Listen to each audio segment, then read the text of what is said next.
או שנלך בדרך של הממשלה הזאת, להיות דיקטטורה משיחית, גזענית, פשיסטית, הומופובית, מיזוגנית, נכשלת, מושחתת ומצורעת. זו הברירה האחת. זה צומת אחד. הברירה השנייה קשורה ליחסים הפלסטיניים. מי בעד היפרדות? וזה לא קשור לימין-שמאל. בעד היפרדות ולא מדינה דו-לאומית, מדינת אפרטהייד, או ללכת בדרך שכרגע גוררים אותנו. לכבוש, לספח, לטהר טיהור אתני, תסתכלו על צפון הרצועה, טרנספר, תקראו לזה שאתם רוצים, ולהתיישב יישוב יהודי. זה העניין. אין בית לאיה, אין בית חנון, פועלים כרגע בג'באליה, ובעצם מנקים את השטח מערבים. מה התפיסה? אני רוצה שאנשים יבינו מה התפיסה של סמוטריץ' ובן גביר שמדינת ישראל כרגע מיישמת.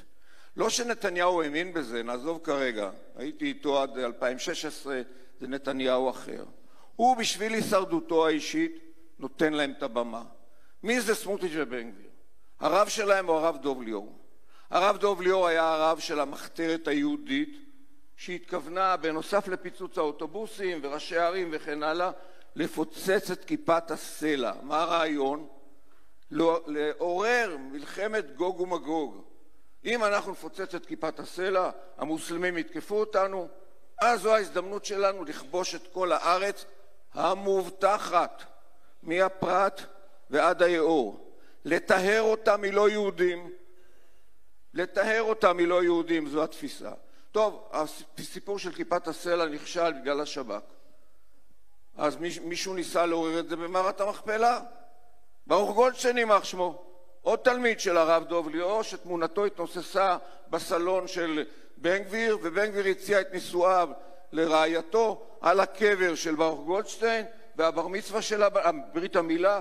אתם מבינים במי מדובר? אז אלה אנשים שכרגע, כזנב שמחשקש בכלב של מדינת ישראל, שולטים במדינת ישראל, במשרד האוצר, המשרד המופקד על המשטרה, וסמוטריץ' גם בנושאים של אזרחים ביהודה ושומרון.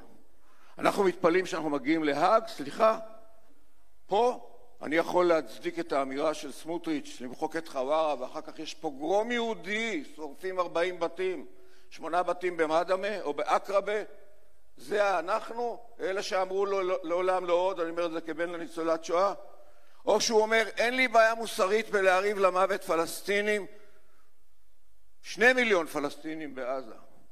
זה בן עמי? אני יכול לתמוך בממשלה כזאת? אז הם יגיעו להאג, בצדק. למה להאג? אנחנו צריכים לשפוט אותם ולהעיף אותם לכל הרוחות מהמגזר הציבורי.